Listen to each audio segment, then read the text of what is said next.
Hello everyone, welcome to our YouTube channel. आज के session में we will discuss an important topic that is green hydrogen policy. अब देखिए ये policy क्यों इम्पॉर्टेंट हो जाती है, वहाँ से हम स्टार्ट करेंगे। देखिए जैसे जैसे पॉपुलेशन बढ़ रही है वैसे वैसे हमारी एनर्जी डिमांड्स भी बढ़ रही हैं। अब आपको पता है अगर हम एनर्जी के बारे में बात करते हैं तो दो सोर्सेज से हमें मिलती है, एक रीन्यूएबल सोर्स और एक नॉन रीन्यूएबल सोर्स। अब इंडिया के लिए जो नेशनल ग्रीन हाइड्रोजन पॉलिसी है वो क्यों इम्पॉर्टेंट हो जाती है, क्योंकि आपको पता है कि हमारे इंडिया में सबसे बड़ा इम्पोर्ट बिल किसका होता है, दैट इज़ क्रूड ऑयल। अब हमारी कोशिश ये है कि हमें दूसरे नेशंस पे डिपेंडेंट ना रहना पड़े, इसीलिए यहाँ पर ग्रीन हाइड्रोजन पॉलिसी बनाई गई है। अब इस सेशन में हम डिस्कस करेंगे ग्रीन हाइड्रोजन होता क्या है, क्या इसकी सिग्निफिकेंस है, चैलेंजेस कौन कौन से हैं और हमें वे फॉरवर्ड क्या देखना चाहिए जिससे कि हम सेल्फ सफिशिएंट बन पाए in energy. So let's start the session. सबसे पहले we'll introduce the session. So introduction में आप देख सकते हैं ministry of power announced a green hydrogen policy. अब देखिए सबसे पहले जब भी हम पॉलिसी की बात करते हैं तो हमें उसका एम पता होना चाहिए, टारगेट पता होना चाहिए। तो हमारा यहाँ पर टारगेट क्या है, that is 5 million turns per annum of green hydrogen production by 2030। सो हमारा बहुत बड़ा टारगेट है। हम क्या क्रिएट करना चाहते हैं, 5 million turns per annum of green hydrogen. अब आप पूछेंगे कि क्वेश्चन क्या है, ग्रीन हाइड्रोजन होता क्या है। So we'll start with that. Green hydrogen क्या होता है, what is the difference between grey hydrogen, blue hydrogen and green hydrogen, that will discuss.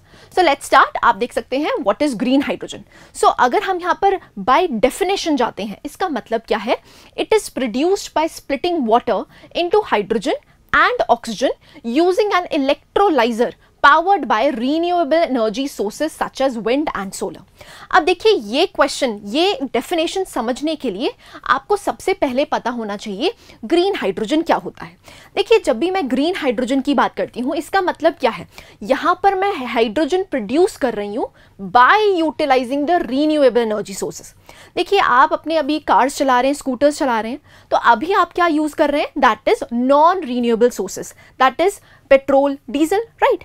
लेकिन अब हम बात कर रहे हैं कि हम हाइड्रोजन को जनरेट करना चाहते हैं, बट उस हाइड्रोजन को जनरेट करने के लिए जो इलेक्ट्रिसिटी हम यूटिलाइज करेंगे वो इलेक्ट्रिसिटी किससे बनी होगी, रीन्यूएबल एनर्जी सोर्सेस से बनी होगी।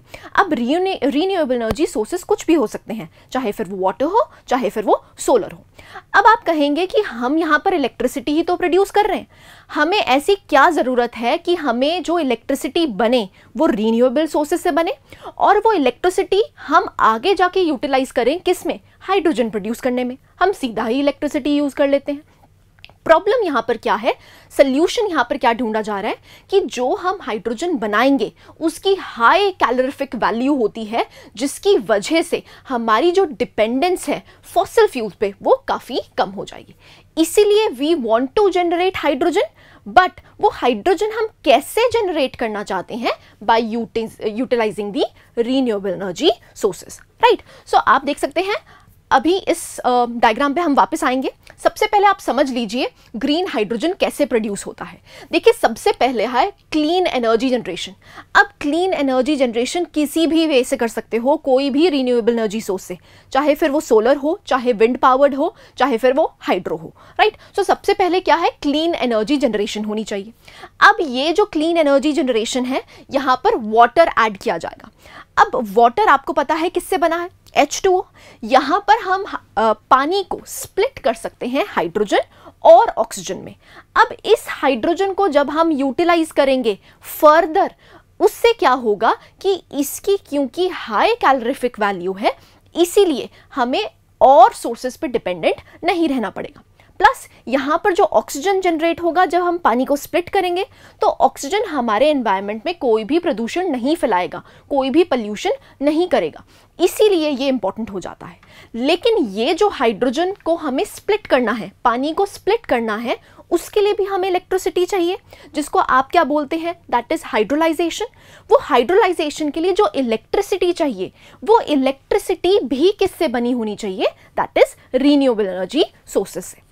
सो वहां पर यही कहा जा रहा है, सबसे पहले आपको क्या चाहिए, ग्रीन एनर्जी जनरेशन सबसे पहले, उसके बाद हमें पानी मिक्स करना है। लेकिन यहाँ पर जो हम इलेक्ट्रिसिटी यूटिलाइज कर रहे हैं वो इलेक्ट्रिसिटी बनी किससे है, क्लीन एनर्जी से बनी है, राइट। तभी इसका नाम क्या पड़ जाता है, ग्रीन हाइड्रोजन, कि हम हाइड्रोजन तो जनरेट कर रहे हैं बट वो हाइड्रोजन हम कैसे जनरेट कर रहे हैं, इलेक्ट्रिसिटी कौन सी यूटिलाइज कर रहे हैं, that is renewable energy sources की। सो हमारे एनवायरनमेंट में कोई भी पोल्यूशन नहीं होगा। आई होप यहाँ तक आपको पॉइंट्स क्लियर हैं। सो यहाँ पर क्या होगा, यहाँ पर ग्रीन हाइड्रोजन की प्रोडक्शन होगी। जैसे ही हमारे को ग्रीन हाइड्रोजन मिल जाएगा, यहाँ पर जो स्प्लिट वाटर है, ऑक्सीजन जो है वो अगर एनवायरनमेंट में चला भी जाता है तो हमारे एनवायरनमेंट के लिए हानिकारक नहीं है। तो यहाँ पर आप सस्टेनेबल डेवलपमेंट की बात कर रहे हैं, राइट। सो यहाँ पर ग्रीन हाइड्रोजन की प्रोडक्शन हो जाएगी। जब उसकी प्रोडक्शन हो जाएगी तो उसकी स्टोरेज करनी पड़ेगी।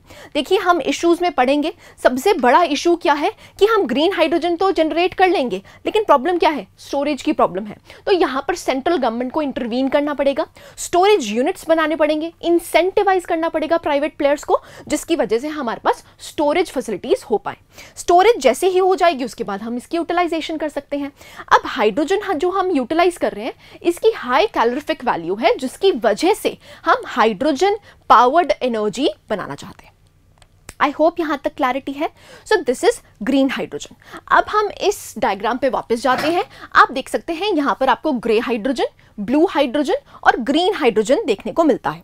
देखिए as the name suggest, grey hydrogen का मतलब क्या है, यहां पर हम क्या यूज कर रहे हैं, हाइड्रोजन तो क्रिएट कर रहे हैं बट हाइड्रोजन जो पानी को स्प्लिट करने के लिए एनर्जी चाहिए, इलेक्ट्रिसिटी चाहिए, वो इलेक्ट्रिसिटी हम किससे प्रोड्यूस कर रहे हैं, नेचुरल गैस से प्रोड्यूस कर रहे हैं। अब नेचुरल गैस क्या है, मीथेन है, राइट। अब ये मीथेन जब एनवायरनमेंट में जाएगी तो पोल्यूशन फैलाएगी, इसीलिए ग्रे हाइड्रोजन को हम बहुत ज्यादा प्रेफर नहीं करते। क्यों, क्योंकि at the end of the day क्या सिक्रीट हो रहा है, that is carbon dioxide, that is global warming हो रही है, इसीलिए हम ग्रे हाइड्रोजन को प्रेफर नहीं करते। नेक्स्ट आता है हमारा step, that is blue hydrogen. देखिए ब्लू हाइड्रोजन में भी जो हम इलेक्ट्रिसिटी यूज कर रहे हैं वाटर को स्प्लिट करने के लिए, वो किससे यूज कर रहे हैं, नेचुरल गैस से यूज कर रहे हैं। बट यहां पर क्या है, कार्बन डाइऑक्साइड पहले एटमॉस्फेयर में जाने दे रहे थे, लेकिन अब ये कार्बन डाइऑक्साइड को हम क्या कर रहे हैं, स्टोर कर रहे हैं, अंडरग्राउंड स्टोर कर रहे हैं। तो एनवायरनमेंट में प्रदूषण नहीं फैलेगा। तो हमारी ना ये क्रोनोलॉजी होती है, सबसे पहले ग्रे हाइड्रोजन जनरेट किया जाता है, उसके बाद हम यहाँ पर टेक्नोलॉजीज को और अच्छा करने की कोशिश करते हैं, स्टोरेज कैपेसिटीज बनाते हैं, कार्बन डाइऑक्साइड का कैप्चर करते हैं, तो आपका जनरेट होता है ब्लू हाइड्रोजन। लास्ट स्टेप और जो सबसे इंपॉर्टेंट स्टेप है और जहां पर हम पहुंचना चाहते हैं, दैट इज ग्रीन हाइड्रोजन। अब यहां पर क्या है, जो इलेक्ट्रिसिटी यूटिलाइज की जाएगी वो इलेक्ट्रिसिटी कौन सी होगी, रीन्यूएबल एनर्जी से सोर्सेस से बनी होगी, तभी इसको क्या कहा गया है, दैट इज ग्रीन इलेक्ट्रिसिटी। अब ग्रीन इलेक्ट्रिसिटी क्यों कहा गया है, आई होप यहां तक क्लैरिटी है। सो ग्रीन इलेक्ट्रिसिटी, पानी चाहिए, पानी में जैसे ही आप इलेक्ट्रिसिटी प्रोड्यूस करेंगे तो ये हाइड्रोजन और ऑक्सीजन में स्प्लिट हो जाएगा। ऑक्सीजन हमारे एनवायरनमेंट के लिए हानिकारक नहीं है, इसीलिए हम ग्रीन हाइड्रोजन पे मूव कर रहे हैं। और यहाँ पर हाइड्रोजन आपको जनरेट होता हुआ दिखेगा, जिसकी हाई कैलोरीफिक वैल्यू होती है, जिसकी वजह से हम अपनी इकोनॉमी में इसको इंटीग्रेट करना चाहते हैं, राइट। आई होप यहां तक क्लैरिटी है। So this is how the green hydrogen is produced. देखिए ये बहुत इंपॉर्टेंट है, अनटिल एंड अनलेस आपको ग्रीन हाइड्रोजन ही नहीं पता है तब तक ना ही आपको सिग्निफिकेंस पता चलेगी, ना ही आप ड्रॉबैक्स देख पाएंगे, राइट। सो नेक्स्ट मूव करते हैं। अगेन यहाँ पर आपको पूरा प्रोसीजर देखने को मिलता है। देखिए यहाँ पर रीन्यूएबल एनर्जी सोर्सेज हैं, रीन्यूएबल एनर्जी सोर्सेज से हम क्या प्रोड्यूस करेंगे, इलेक्ट्रिसिटी प्रोड्यूस करेंगे, इलेक्ट्रिसिटी प्रोड्यूस करेंगे, वाटर में डालेंगे, इलेक्ट्रिसिटी जनरेट की जाएगी और यहाँ पर हाइड्रोजन और ऑक्सीजन अलग हो जाएंगे। सो आप देख सकते हैं हाइड्रोजन इलेक्ट्रोलाइजर है और यहाँ पर डिस्ट्रीब्यूशन एंड स्टोरेज की जाएगी। एंड फर्दर हमारा मिशन क्या है, हम नेट जीरो एमिशंस करना चाहते हैं बाय 2070। देखिए अगर आपको COP26 याद है तो COP26 में हमने पंच अमृत घोषित किए थे। वो पंच अमृत क्या है, बहुत ही इंपॉर्टेंट टॉपिक बन जाता है आपके एनवायरनमेंट सेक्शन के लिए। तो हमारा मेजर मकसद क्या है कि 2070 तक हमने नेट जीरो एमिशंस तक पहुंचना है। सो आप यहां पर देख सकते हैं, so it is a watershed moment in India's energy transition journey, and by doing so India has become the 18th country to release a comprehensive green hydrogen policy. Now this becomes very very important, that is why ये आपके mains के लिए काफ़ी important topic हो जाता है। So India becomes the 18th country जिसने एक होलिस्टिक प्रॉपर पॉलिसी बनाई है कि कैसे हम ग्रीन हाइड्रोजन को प्रोड्यूस करेंगे और कैसे हम इसके एक्सपोर्टर बनेंगे। हम यहाँ पर प्रोडक्शन तो करना ही करना चाहते हैं, डिस्ट्रीब्यूशन करना चाहते हैं, रादर हम एक्सपोर्टर भी बनना चाहते हैं किसका, ग्रीन हाइड्रोजन का, राइट। सो इसीलिए ये जो पॉलिसी है ये काफ़ी कॉम्प्रिहेंसिव है और काफ़ी एम्बिशियस है, तभी इसको क्या कहा गया है, that is it is a watershed movement in India's energy transition. I hope यहाँ तक क्लैरिटी है, आपको न्यूएंसेस पता चले होंगे, राइट। सो लेट्स सी, आगे देखते हैं। आप देख सकते हैं यहाँ पर हम नेट जीरो एमिशंस की बात कर रहे हैं, तो ये COP26 का था जहाँ पर हम पंच अमृत की बात करते हैं। सो पंच अमृत में सबसे पहला आपका आता है, that is India will bring its non fossil energy capacity by 500 gigawatt by 2030। So सबसे पहला टारगेट क्या है कि हम यहाँ पर नॉन फॉसिल एनर्जी कैपेसिटी को जनरेट करना चाहते हैं, कितना, दैट इज 500 गीगावाट। कब तक, 2030 तक। देखिए ये जो पंच अमृत है ये आपको बाय हार्ट याद होने चाहिए। जहां पर भी आपको एनवायरनमेंट के मेंस के क्वेश्चंस दिखते हैं वहां पर ये टारगेट्स को कोट करना बहुत इंपॉर्टेंट हो जाता है। Until and unless you won't right any figures और फैक्ट्स, तब तक आपका आंसर होलिस्टिक नहीं बनेगा, तब तक आपको बोनस पॉइंट्स नहीं मिलेंगे, राइट। सो सबसे पहला पॉइंट क्या है, that is we need to generate non fossil energy capacity, number 1. Number 2, that is India will fulfill 50% of energy requirements through renewable energy. अब हमारी जो भी requirement है 50% of the energy demands हम किससे fulfill करेंगे, that is renewable energy. That is point number 2. Point number 3 की अगर बात करते हैं, India will cut down its net projected carbon emissions by 1 billion ton from now until 2030. So हमारा target क्या है कि जो भी हमारी नेट कार्बन emissions हैं उसको हम रिड्यूस करना चाहते हैं, कितना, 1 billion tonne. That is point number 3. Point number 4 की अगर बात करते हैं, India will bring down the carbon intensity of its economy by more than 45% by 2030. So यहाँ पर हम कार्बन इंटेंसिटी को रिड्यूस करना चाहते हैं, कितना रिड्यूस करना चाहते हैं, दैट इज 45%। अब देखिए यहाँ पर कोई भी ऐसे टारगेट्स नहीं है जो आप याद नहीं कर सकते हैं, ये चीजें आपको याद ही करनी पड़ेंगी, there is no other choice, right. So ये 5 points you have to remember. अब देखिए हमारा टारगेट, लास्ट टारगेट क्या है, नेट जीरो एमिशंस हमने कब तक करनी है, दैट इज 2070। सो इसी के टारगेट को लेके हमने बहुत सारी पॉलिसीज बनाई हैं and national green hydrogen policy is one of them. So हमारा टारगेट क्या है, that we want to achieve net zero target emissions by 2070। I hope यहाँ तक क्लैरिटी है and you have revise the COP26 जहाँ पर हमने पंचामृत को लॉन्च किया था, राइट। सो लेट्स सी, अब हम ग्रीन हाइड्रोजन पॉलिसी के बारे में बात कर लेते हैं। तो सबसे पहला पॉइंट है, that is under this policy the government is offering to set up the manufacturing zones for production connectivity to the ISTS। अब ISTS क्या है, that is inter state transmission system. अब देखिए यहाँ पर क्या किया गया है, सपोजेडली आपको पता है कि राजस्थान में ज़्यादातर आपको सोलर एनर्जी देखने को मिलती है, तो यहाँ पर गवर्नमेंट क्या कर रही है, इंसेंटिवाइज कर रही है कि सबसे पहले आप रीन्यूएबल एनर्जी सोर्सेज के प्लांट्स लगाइए। अब जहाँ पर भी रीन्यूएबल एनर्जी सोर्सेज ज़्यादा मिलते हैं, चाहे अगर हम गुजरात की बात करें चाहे राजस्थान की बात करें, तो वहाँ पर आपको सोलर एनर्जी आउटपुट ज़्यादा देखने को मिलेगी। तो यहाँ पर क्या किया जा रहा है, सबसे पहले उनको इंसेंटिवाइज किया जा रहा है कि आप यहाँ पर सेटअप कीजिए। अब मान लीजिए राजस्थान में सोलर एनर्जी ज़्यादा है, यहाँ पर हम रीन्यूएबल एनर्जी सोर्सेज के जो पावर प्लांट्स हैं वो सेटअप कर सकते हैं। अब ये क्या है, रीन्यूएबल एनर्जी को ट्रांसमिट भी करना पड़ेगा। वो ट्रांसमिशन जो है इंटर स्टेट ट्रांसमिशन सिस्टम है जिसमें एक्चुअली में कुछ पैसा लगता था, उसको भी सेंट्रल गवर्नमेंट ने काफ़ी रिड्यूस कर दिया है, ज़ीरो कर दिया है, जिससे कि ये जो पॉलिसी है वो बहुत इफेक्टिवली जा सके, राइट।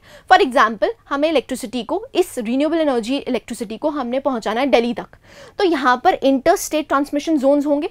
वो इंटर स्टेट ट्रांसमिशन जोन्स जो हैं, जो सिस्टम है, वहाँ पर इसको प्रोड्यूस करने के लिए जो भी पैसा लगता था वो भी इंसेंटिवाइज किया जा रहा है by the central government. This is point number 1. So यहाँ पर आप देख सकते हैं जो ग्रीन हाइड्रोजन प्रोड्यूसर है will be able to set up a solar power plant in Rajasthan. अब देखिए जहाँ पर रीन्यूएबल एनर्जी सोर्सेज प्रेजेंट होंगे वहीं पर तो प्लांट्स लग पाएंगे ना. लेकिन अब अगर हम सोलर एनर्जी की बात करते हैं तो ज़्यादातर आपको कहाँ पर देखने को मिलती है, that is in the northern zone, है ना. तो यहाँ पर आपको ग्रीन हाइड्रोजन के जो प्रोड्यूसर्स हैं उनको रीन्यूएबल एनर्जी के लिए ज़्यादा डिपेंडेंस, ज़्यादा खोज ना करनी पड़े.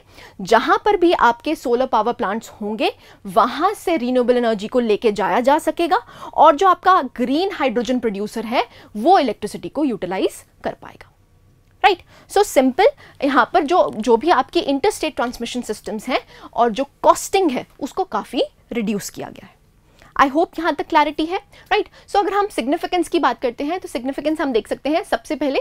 सो इंडियाज लार्जेस्ट ऑयल रिफाइनर जिसको हम कहते हैं that is Indian oil corporation estimated that green hydrogen production measures will reduce the cost of green hydrogen production by 40 to 50%.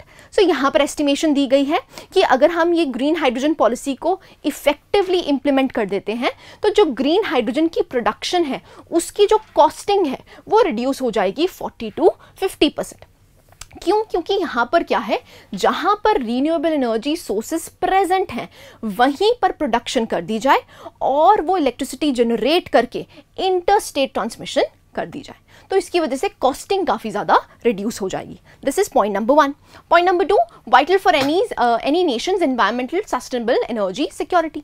अब ऑब्वियस सी बात है हम ग्रीन हाइड्रोजन पे मूव कर रहे हैं तो हम किस पे मूव कर रहे हैं, सस्टेनेबल डेवलपमेंट पे मूव कर रहे हैं. सो यहाँ पर जो हमारी एनर्जी रिक्वायरमेंट्स हैं जो कि हमें दूसरे नेशंस पे डिपेंड करना पड़ता है उन नेशंस पे हमें डिपेंड नहीं करना पड़ेगा. नेक्स्ट पॉइंट अगर आता है तो that is India has already committed to achieving net zero carbon emissions. ये हम बात कर चुके हैं 2070 तक हमें नेट जीरो कार्बन एमिशंस चाहिए and this is a positive step towards achieving this target. Right. Next आता है the green hydrogen policy lays a solid foundation for developing a competitive green hydrogen sector in India. अब देखिए अगर हम green hydrogen policy की बात करते हैं, India became the 18th nation. अब यहाँ पर हमारा मकसद क्या है, production, distribution as well as export of green hydrogen policy. So यहाँ पर हम क्या कर सकते हैं, India can be a competitive player in the world. हम यहाँ पर चाहते हैं कि हम ग्रीन हाइड्रोजन को एक्सपोर्ट भी कर पाएं. Right. So this is the significance of the policy. अब देखिए अगर सिग्निफिकेंस है, ऑब्वियस ही बात है अगर हम किसी भी पॉलिसी की बात करते हैं कोई ना कोई लूप होल्स भी देखने को मिलेंगे.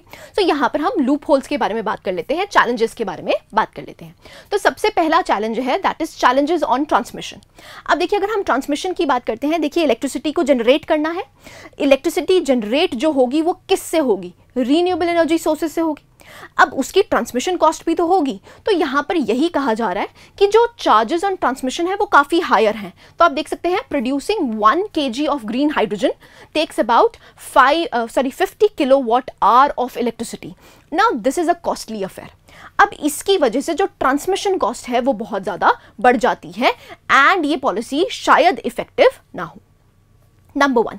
Number 2 that is lesser cost effective. आप देख सकते हैं अगर हम ग्रे हाइड्रोजन की बात करते हैं तो ग्रे हाइड्रोजन को बनाना बहुत आसान है, बहुत चीपर है, लेकिन ग्रीन हाइड्रोजन को बनाना बहुत ज़्यादा कॉस्टली अफेयर है. तो आप देख सकते हैं अगर हम बात करते हैं ग्रीन हाइड्रोजन की will be made at the cost of about 500 per kg, जो कि काफ़ी ज़्यादा है ग्रे हाइड्रोजन से. राइट. थर्ड पॉइंट आता है लेस मार्जिन्स फॉर प्रोड्यूसर्स. अब देखिए जो प्रोड्यूसर्स हैं ग्रीन हाइड्रोजन के उनके पास एज सच बहुत ज़्यादा प्रॉफिट नहीं बचेगा. क्यों? देखिए जब भी हम एनर्जी की बात करते हैं, energy at the end of the day consumer के पास जानी है, वो कंज्यूमर उसको अफोर्ड भी कर सके, अफोर्डेबल भी हो. अब अफोर्डेबल के लिए क्या करना पड़ेगा, प्रॉफिट मार्जिन्स को कम करना पड़ेगा. तो एज सच प्राइवेट प्लेयर्स बहुत ज़्यादा इंटरेस्टेड ही नहीं है इसमें बनाने में. क्यों? क्योंकि उनको मार्जिन्स बहुत कम मिल रहे हैं. Right. This is the third problem. Fourth problem की अगर बात करते हैं, अनविलिंगनेस ऑफ इंडस्ट्रीज. अब देखिए जो इंडस्ट्रीज हैं वो ट्रांजिशन नहीं करना चाहती.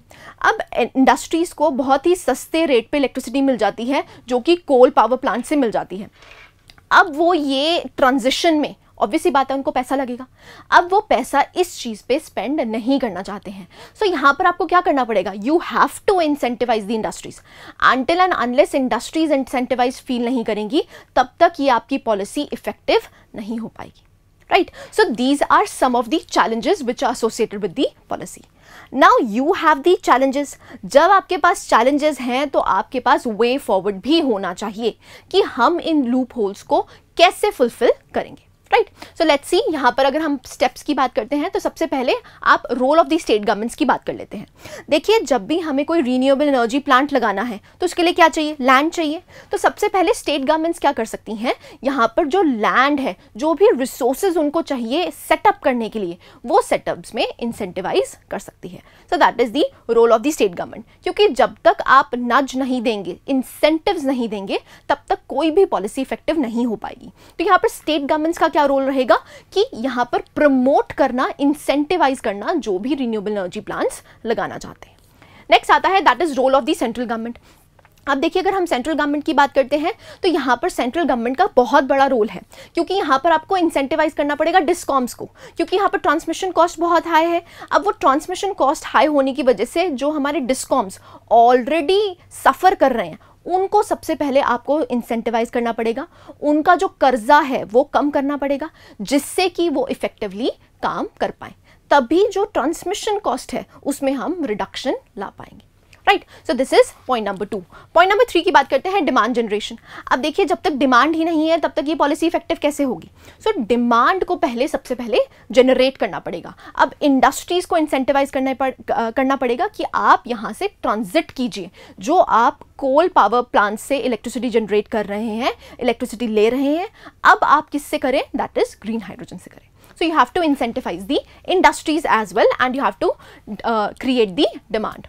Next, incentivizing the industries that we have already covered. So यहाँ पर आपको holistically चलना पड़ेगा. जो भी loopholes in the policy हैं, the government has to take positive measures. Right? So these are the steps that can be taken. अब देखिए, ये जो टॉपिक है ये दोनों ही prelims as well as mains के लिए इंपॉर्टेंट बन जाता है. तो यहाँ पर आपके लिए प्रैक्टिस के लिए एक क्वेश्चन फ्रेम किया गया है. सो सिंपल सा क्वेश्चन है. अगर आपने वीडियो अच्छे से देखी है तो आप ये क्वेश्चन बहुत ही इजीली अटेम्प्ट कर पाएंगे. So the question is, discuss the significance and the challenges associated with the green hydrogen policy in achieving India's target of net zero emissions by 2070. So यहाँ पर आपसे क्वेश्चन पूछा गया है significance as well as the challenges. So this was the lecture जहाँ पर हमने green hydrogen policy को होलिस्टिकली कवर किया है. I hope you like this session. Thank you very much.